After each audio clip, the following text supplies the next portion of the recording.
السلام علیکم ریڈرس، کیسے ہیں آپ سب؟ ویلکم بیک ٹو لائب ارشاد یوٹیوب چینل۔ آج ہم حاصل چاند کی نیو ایپیسوڈ ریڈ کریں گے۔ آئی ہوپ سو آپ سب کو ضرور پسند آئے گی۔ جس نے چینل سبسکرائب نہیں کیا وہ جلدی سے کر دیں۔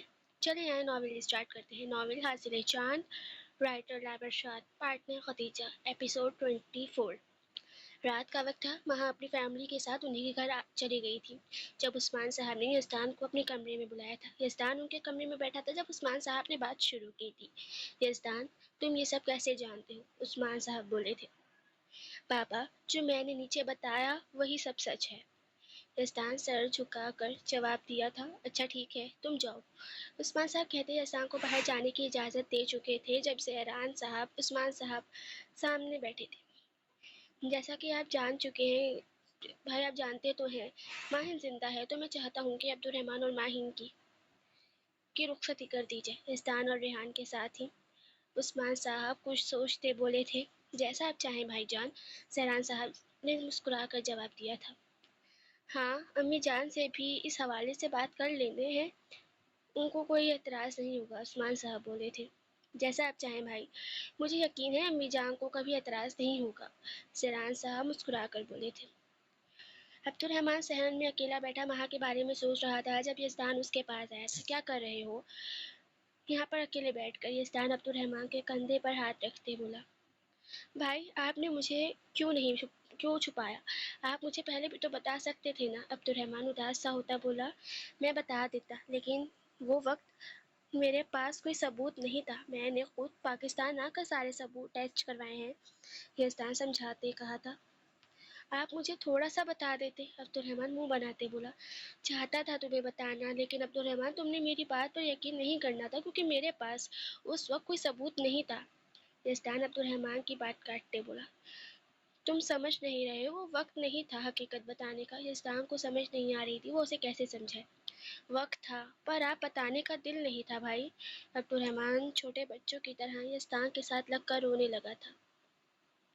عبدالرحمن، یزدان کو اس کے رونے سے ڈر لگتا تھا، اسے تکلیف ہوتی تھی عبدالرحمن کے رونے سے۔ ایسا ہی ہوتا ہے جب کوئی ہر وقت خوش رہنے والا انسان، ہنستے رہنے والا انسان روتا ہے نا، تو وہ دوسروں کو بھی اپنے ساتھ رلا دیتا ہے۔ میں اپنی پسندیدہ عورت کا سالوں انتظار کر سکتا ہوں بھائی، عبدالرحمن رونے کے بیچ میں اٹکتے بولا تھا۔ جب یزدان کو لگا اسے رو لینا چاہیے، وہ اس کی تکلیف سمجھ سکتا تھا۔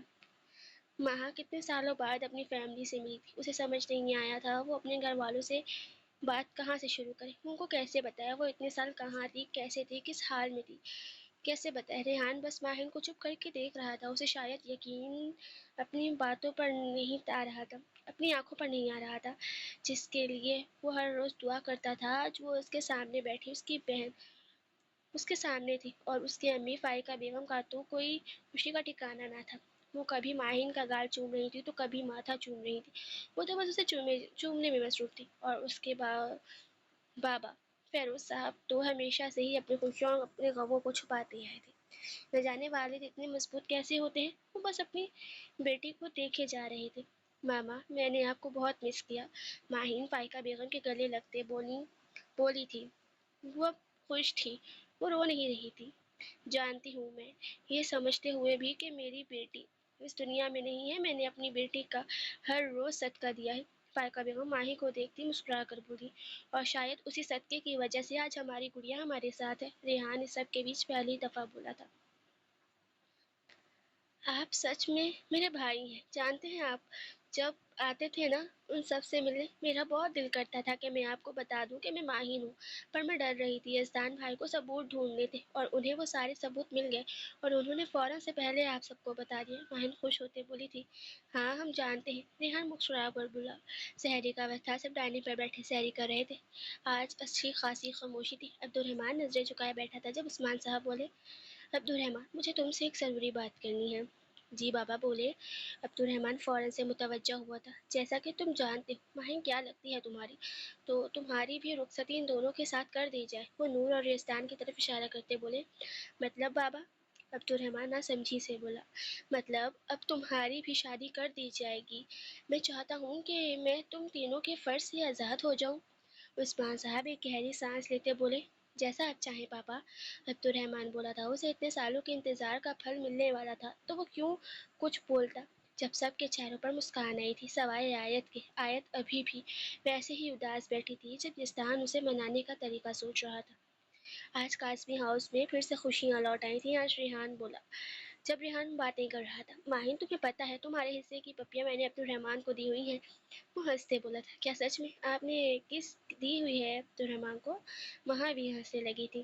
ہاں وہ بہت اچھا ہے، ریحان مسکرا کر بولا۔ ریحان اور ماہین باتیں کر رہے تھے جب فائقہ بیگم اور فیروز صاحب کمرے میں داخل ہوئے تھے۔ ان کو عثمان صاحب نے فون پر ساری بات بتا دی تھی، اس لیے وہ اسی سلسلے میں ماہین سے بات کرنا چاہتے تھے۔ ماہین بچے، مجھے نہیں پتا کہ تم کیا سوچ رہی ہو یا تمہیں کیا کیا یاد ہے، پر میں تمہیں ایک چیز یاد دلاتی ہوں، تم اور عبد الرحمن ایک پاک رشتے میں بندھے ہوئے ہو۔ تم عبد الرحمن کی منکوحہ ہو اور میں چاہتی ہوں اب تم دونوں کی شادی ہو جائے۔ میں جانتی ہوں یہ سب بہت عجیب ہے، تم ابھی واپس آئی ہو اور ابھی میں نے تم سے یہ بات کر دی، پر عبد الرحمن کی حالت ایسی نہیں ہے کہ اس پر وہ اب اور ٹرامے سے باہر نکال دیا جائے۔ وہ ہمیشہ سے شرمندہ تھا، وہ تو میرے سامنے بھی نہیں آتا، فائقہ بیگم سمجھاتے بولتی جب ماہین کا رنگ اڑا تھا۔ عبد الرحمن کو کیا ہوا ہے ماما؟ اس کی طبیعت کیسی ہے؟ ماہین عبد الرحمن کا سن ایک ہی سانس میں سارے سوال پوچھ گئی تھی۔ وہ ڈپریشن میں جا چکا ہے، اسے برین ٹیومر ہے اور ہارٹ کا بھی پرابلم ہے۔ ڈاکٹرز نے کہا ہے جتنا اسے اسٹریس سے دور رکھا جائے اتنا ہی اچھا ہوگا۔ فائقہ بیگم اداسی سے بولی تھی۔ فائقہ بیگم کی بات سن ماہین کو لگا تھا جیسے کسی نے اس کی جان نکالی ہو۔ کیا سچ میں وہ میری وجہ سے ایسا ہوا ہے؟ میرے جانے کے صدمے کی وجہ سے؟